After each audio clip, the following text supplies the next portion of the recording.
Baik, bismillahirrahmanirrahim. Assalamualaikum warahmatullahi wabarakatuh. Apa kabar semuanya? Tentunya saya berharap dalam keadaan baik-baik saja. Kembali lagi di channel Bapak Guru 1988, saluran informasi dan pendidikan bagi kita semua.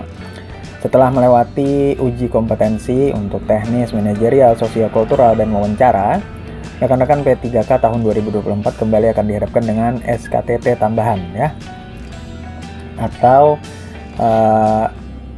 kompetensi tambahan yang biasanya dilaksanakan oleh rekan-rekan kita di Kementerian Agama, rekan-rekan sekalian. Nah, SKTT ini biasanya bertemakan tentang moderasi beragama. Nah, di sini kami sajikan beberapa contoh soal moderasi beragama yang sudah kami analisis, yang sudah kami lihat, yang sudah kami sortir, tentunya yang hot ya.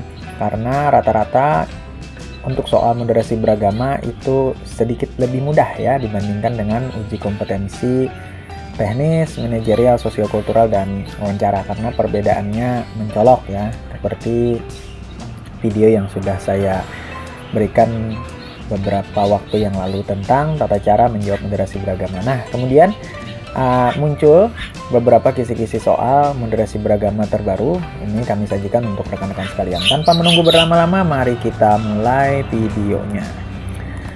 Nah, namun sebelum itu, rekan-rekan, ini sedikit informasi tentang SKTT moderasi beragama ya rekan-rekan sekalian. Biasanya SKTT moderasi beragama itu ada 4 komponen yang akan diuji teman-teman, yakni yang pertama adalah wawasan kebangsaan teman-teman ya. Jadi wawasan kebangsaan teman-teman itu diuji di sini. Kemudian yang kedua adalah toleransi rekan-rekan. Yang ketiga adalah anti kekerasan. Yang keempat, penerimaan terhadap tradisi atau budaya. Biasanya itu jenis soal terdiri dari 2. Ada benar salah, di mana benar salah itu nilainya 1 dan untuk jawaban salah nilainya 0. Kemudian ada pilihan ganda, di mana nilainya dari 1, 2, 3, 4 untuk jawaban ya. Jadi biasanya yang paling tinggi adalah 4 atau jawaban yang memang pas atau benar rekan-rekan sekalian. Oke, pertama kita mulai untuk soal benar salahnya. Nah, di sini ada pernyataan. Soal nomor 1. Pernyataan moderasi beragama berarti memaksakan pandangan agama kita kepada orang lain agar tercapai kesatuan pendapat. Ini benar atau salah rekan-rekan sekalian? Jawaban yang tepat tentunya adalah yang salah ya. Kenapa? Karena moderasi beragama menekankan sikap toleransi dan menghargai perbedaan, bukan memaksakan pandangan agama kepada orang lain. Nah, ini yang pertama agak mudah ya. Nanti yang pilihan ganda yang agak sedikit hot ya, jadi tonton sampai akhir. Soal nomor 2 rekan-rekan. Pernyataan, salah satu ciri utama moderasi beragama adalah sikap toleransi terhadap perbedaan keyakinan dan praktek keagamaan. Benar atau salah rekan-rekan sekalian? Benar ya. Kenapa? Toleransi adalah prinsip utama dalam moderasi beragama, yang berarti menghormati perbedaan keyakinan dan memberi ruang bagi orang lain untuk menjalankan agama mereka dengan bebas. Aman ya? Soal nomor 3 rekan-rekan, pernyataan moderasi beragama hanya berlaku untuk hubungan antar agama, bukan untuk hubungan dalam internal agama yang sama. Nah, ayo silahkan dijawab rekan-rekan sekalian, bisa di pause dulu benar atau salah. Kalau sudah, kita lihat. Nah, ini salah ya rekan-rekan sekalian. Kenapa? Moderasi beragama itu berlaku tidak hanya antar agama rekan-rekan sekalian, tapi juga dalam internal agama yang sama untuk menciptakan keharmonisan di antara berbagai aliran atau kelompok. Jadi misalnya nih kita muslim, kan muslim banyak nih alirannya ya rekan-rekan sekalian. Nah, di situ juga kita harus menerapkan tentang moderasi beragama, artinya saling menerima. Nah, antar kelompok ya di dalam internal agama kita. Itu rekan-rekan sekalian. Bisa dipahami ya? Lanjut. Soal nomor 4. Radikalisme adalah salah satu contoh sikap yang bertentangan dengan prinsip moderasi beragama. Benar atau salah rekan-rekan sekalian? Benar ya. Kenapa? Karena radikalisme seringkali mengarah pada sikap ekstrim yang bertentangan dengan prinsip moderasi beragama yang mengedepankan keseimbangan dan toleransi. Nah, itu 4 soal benar dan salah ya. Jadi jenisnya seperti itu. Ini contoh. Langsung kita masuk ke soal pilihan ganda. Ini agak hot ya rekan-rekan sekalian, jadi kita pelan-pelan saja. Soal nomor 1, seorang guru agama di sekolah negeri berusaha menanamkan sikap toleransi kepada siswa dengan mengadakan diskusi antar umat beragama mengenai ajaran agama masing-masing. Beberapa siswa merasa bahwa ini adalah langkah yang baik untuk memahami perbedaan. Namun, sementara yang lain merasa bahwa diskusi ini hanya akan menyebabkan perpecahan. Bagaimana seharusnya guru tersebut menyikapi perbedaan pandangan siswa ini agar tetap mencerminkan prinsip moderasi beragama? A. Menghentikan diskusi dan menggantinya dengan pembelajaran agama yang lebih tradisional dan menghindari perbedaan. B. Menerima pandangan semua siswa, menjelaskan pentingnya memahami perbedaan dan memberikan ruang bagi dialog antar agama yang konstruktif. C. Mendorong siswa untuk memilih satu agama yang dianggap paling benar agar tidak bingung. D. Mengabaikan pandangan siswa dan melanjutkan diskusi tanpa memperhatikan kecemasan mereka. Ini kita analisis dulu rekan-rekan. Yang pertama mengabaikan, untuk D ya, ini saya eliminasi ya. Kemudian untuk C juga saya eliminasi. Mendorong siswa memilih satu agama. Ini bukan sikap moderasi ya, bukan sikap moderat rekan-rekan. Kemudian A dan B, menghentikan diskusi dan menggantinya dengan pelajaran agama yang lebih tradisional. Ini juga ini bagus ya, tapi ini akan tidak memajukan ya, tidak mengupdate pengetahuan siswa tentang moderasi beragama. Jadi yang tepat menurut saya adalah yang B. Kenapa? Karena menerima pandangan semua siswa, menjelaskan pentingnya memahami perbedaan dan memberikan ruang bagi dialog antar agama yang konstruktif. Begitu rekan-rekan sekalian. Kenapa saya memilih B? Karena ini teman-teman penjelasannya. Nah, sikap moderasi beragama mencakup penerimaan terhadap perbedaan dan pengelolaan perbedaan ya. Pengelolaan rekan-rekan sekalian. Pengelolaan berarti bisa dengan cara dialog ya. Bisa dengan cara saling memahami. Nah, jadi pengelolaan perbedaan tersebut dengan cara yang membangun atau konstruktif ya rekan-rekan sekalian. Seperti melalui dialog yang saling menghormati. Hal ini sesuai dengan prinsip inklusivitas dan toleransi rekan-rekan sekalian. Oke, bisa ya, bisa diterima ya.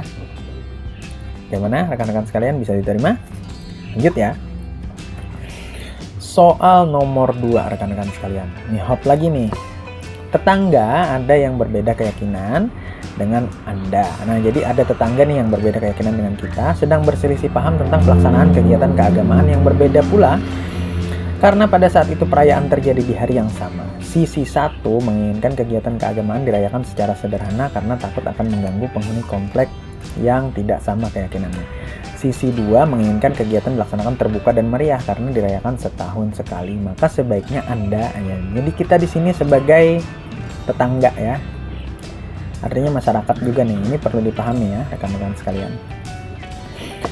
A. Setuju dengan pendapat mereka dengan melihat masing-masing konteks bahwa masing-masing harus saling menghormati. Bagus ya ini jawabannya.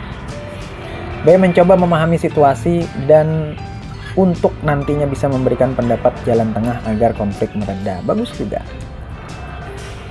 C. Melaporkan kejadian kepada ketua RT atau lurah agar segera dilaksanakan diskusi untuk mencari jalan keluar yang tepat. Bagus juga. Kemudian D.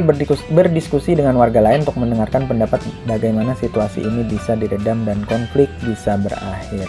Baik rekan-rekan sekalian, mari kita analisis ya. Di sini kita tadi bertindak sebagai warga juga nih, sebagai tetangga ya.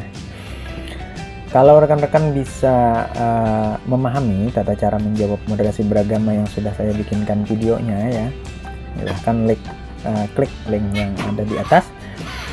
Itu ada trik dan trip cara menjawab moderasi beragama. Nah, di sini saya tidak jelaskan ya, silahkan tonton videonya full ya, di sana. Jadi yang pertama dulu setuju dengan pendapat mereka dengan melihat masing-masing konteks bahwa masing-masing harus saling menghormati. Setuju saja. Bagus ya, setuju, ini setuju bagus. Tapi kita lihat pilihan yang ada pilihan yang C dan D yang lebih baik. Kenapa? Karena di sini ada action rekan-rekan sekalian. Action ya. Ada action. Yang C dan D ada action. Artinya yang setuju dan mencoba memahami, apalagi ini coba memahami nantinya, belum ada action rekan-rekan. sekalian, ini saya eliminasi. Bukan salah ya, ini saya eliminasi. Artinya nilainya pasti ini tidak full. Nah, sisa yang C dan D. Apakah melaporkan atau berdiskusi dengan warga lain? Nah, di sini kita lihat, kita di sini warga ya.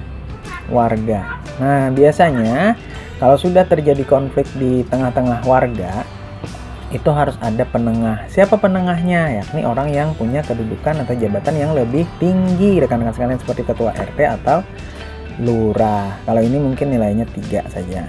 Nah, jadi yang paling tepat menurut saya adalah yang C. Artinya kita melaporkan kejadian tersebut kepada ketua RT atau lurah agar segera dilaksanakan diskusi untuk mencari jalan keluar yang tepat, rekan-rekan sekalian. Nah, ini alasan saya ya. Jadi untuk menjembatani dialog diperlukan pihak tengah yang memegang tampuk kepemimpinan masyarakat agar bisa menjadi wadah aspirasi dan juga bisa menentukan keputusan serta memutuskannya. Karena sudah masuk pada ranah perselisihan warga, rekan-rekan sekalian. Wah, lumayan ya berpikir kita di sini soal nomor 2. Bagaimana, setuju saja ya? Lanjut soal nomor 3, rekan-rekan sekalian. Di sebuah daerah ada satu mayoritas agama yang mendominasi. Wah, suatu waktu salah satu agama minoritas ingin melakukan rehabilitasi tempat ibadahnya. Hal ini tentunya memicu reaksi keras dari mayoritas karena dinilai akan mengganggu. Karena menara tempat ibadah yang akan direhab lebih tinggi daripada tempat ibadah mereka. Ini mayoritas ya. Menurut Anda, perselisihan ini tidak akan terjadi apabila A. Pihak mayoritas memahami dan memaklumi, bagus ya. B. Pihak minoritas menghormati pihak mayoritas, bagus. C. Mayoritas mengayomi minoritas, minoritas menghormati mayoritas, bagus juga. D. Menunggu persetujuan mayoritas untuk minoritasnya, lumayan ya, tapi ini pasti langsung saya eliminasi. Nah, kira-kira dari A, B, dan C, mana jawaban yang menurut rekan-rekan tepat? Silahkan dijawab rekan-rekan sekalian. Kalau sudah, mari kita analisis. Yang A, pihak mayoritas memahami dan memaklumi. Nah, jadi di sini kalaunya pihak mayoritas memahami dan memaklumi saja ya, maksudnya tuh mayoritas saja yang memaklumi, maka masalah ini akan melebar ya, melebar atau membesar kemana-mana. Nanti minoritas merasa dia dimaklumi dan dipahami, dia berbuat lebih banyak ya, gitu, seperti itu. Sama hanya dengan B, minoritas menghormati pihak mayoritas. Artinya karena merasa dihormati oleh minoritas, bisa saja mayoritas ini juga melakukan tindakan yang lebih banyak ya. Artinya, wah, mereka juga sah-sah saja tuh ya, takut-takut saja dengan kita atau menghormati saja dengan kita apapun yang kita lakukan. Nah, jadi menurut saya yang paling tepat adalah yang C. Kenapa yang C? Karena di sini kita lihat mayoritas mengayomi minoritas, minoritas menghormati mayoritas ya. Nah, kenapa saya memilih C? Karena di situ perannya kedua belah pihak harus bersama dan saling menjaga, dimana tidak hanya ada satu pihak yang melakukan tindakan, tapi harus dari kedua belah pihak, sehingga akan terjadi keharmonisan di daerah tersebut, rekan-rekan sekalian. Oke, lanjut ya.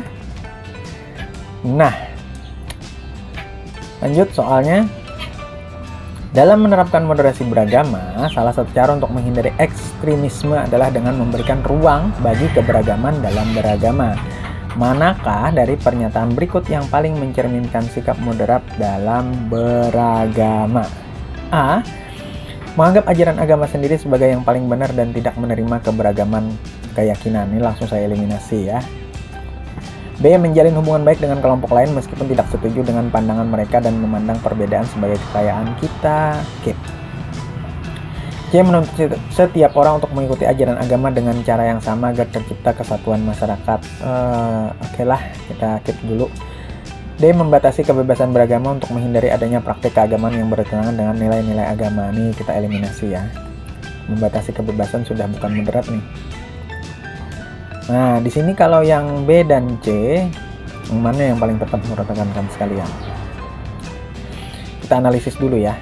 Ya, jadi di sini dalam soal ya, dalam menerapkan moderasi beragama, salah satu cara untuk menghindari ekstremisme adalah dengan memberikan ruang bagi keberagaman dan dalam beragama.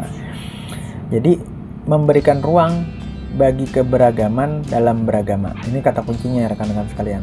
Nah, kemudian dia bertanya manakah dari pernyataan berikut yang paling mencerminkan sikap moderat dalam beragama.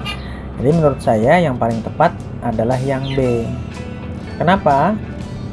Karena di sini meskipun secara inner kita pandangan kita tidak setuju dengan apa yang mereka lakukan, ya, tapi kita tetap menjalin hubungan baik dengan kelompok tersebut, ya, dan memandang perbedaan sebagai kekayaan.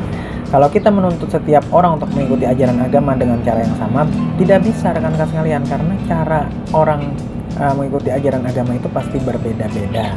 Nah, perbedaan itulah yang menjadi kekayaan bagi negara kita, rekan-rekan sekalian. Jadi menurut saya jawaban yang paling tepat adalah yang B. Bagaimana rekan-rekan sekalian? Bisa diterima ya? Oke, rekan-rekan sekalian, kenapa saya memilih B? Nah, di sini ada alasannya rekan-rekan. Karena menjalin hubungan baik merupakan langkah paling tepat dan jalan tengah yang baik. Meskipun tidak setuju dengan cara pandang, namun kita tetap untuk harmonis dan memandang bahwa berbeda itu merupakan sebuah keistimewaan dan kekayaan budaya negara kita.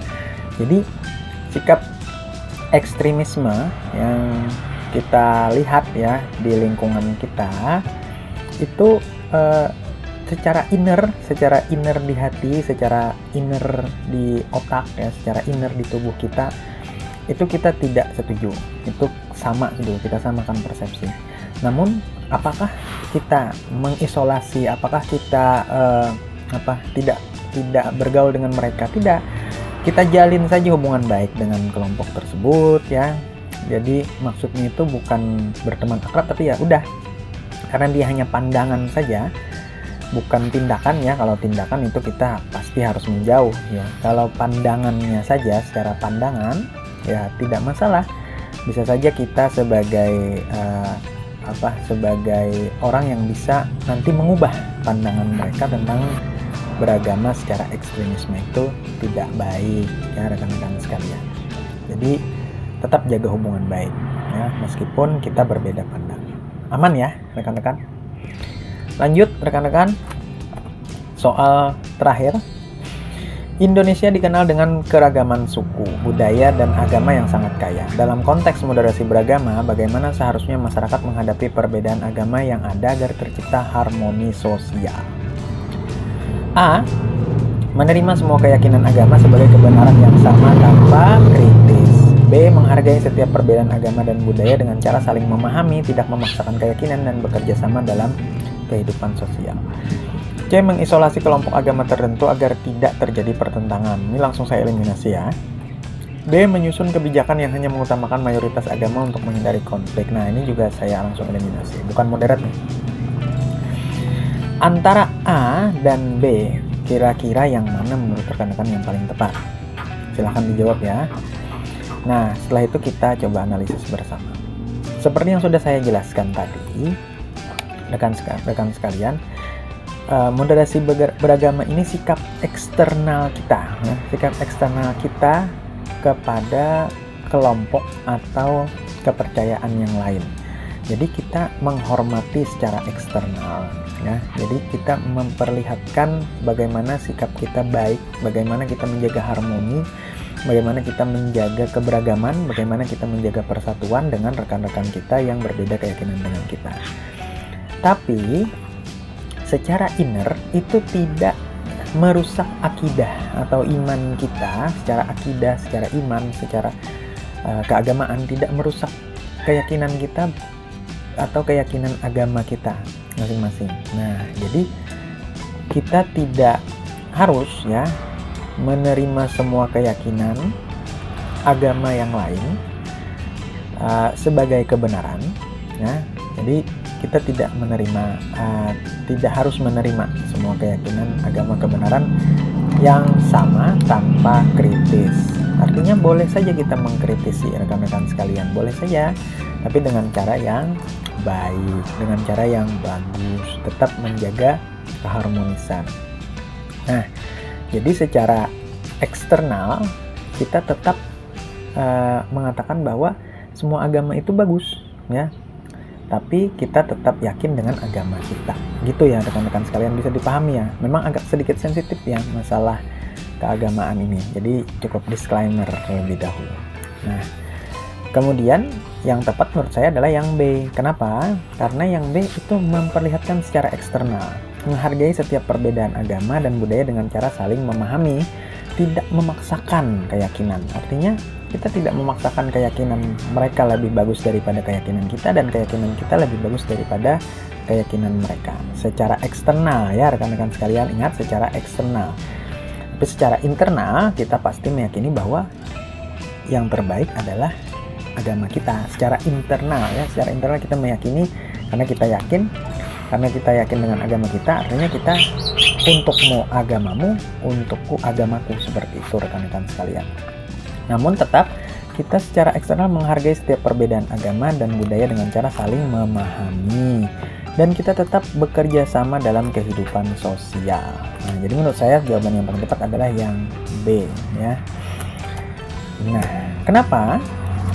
Nah, ini sudah ada penjelasan ya. Moderasi beragama adalah sikap eksternal kita tanpa mempengaruhi internal kita dalam beragama. Kita menghargai, menghormati, dan memahami keberagaman agama di negara kita, namun tidak sampai menerima keyakinannya, yang artinya kita menerima secara eksternal, namun secara internal kita tetap menjadi umat agama kita. Jadi, begitulah moderasi beragama ini ditujukan seperti itu yang rekan-rekan sekalian. Jadi, kalau ingin memahami secara mendalam tentang moderasi beragama, itu banyak sekali hal-hal yang harus dijelaskan rekan-rekan sekalian. Tapi intinya adalah moderasi beragama adalah sikap moderat ya. Tidak terlalu ke kanan, tidak terlalu ke kiri, tapi di tengah-tengah. Jadi sikap kita nanti pada saat menjawab soal ini adalah seperti itu rekan-rekan sekalian. Oke, itu saja yang bisa saya sampaikan. Semoga bisa memahami, semoga bisa sependapat ya dengan saya. Kalau ada pendapat lain, boleh silahkan dilempar di kolom komentar. Terima kasih sudah mengklik video ini. Salah hilap mohon maaf. Wabillahi taufiq wal hidayah. Wassalamualaikum warahmatullahi wabarakatuh.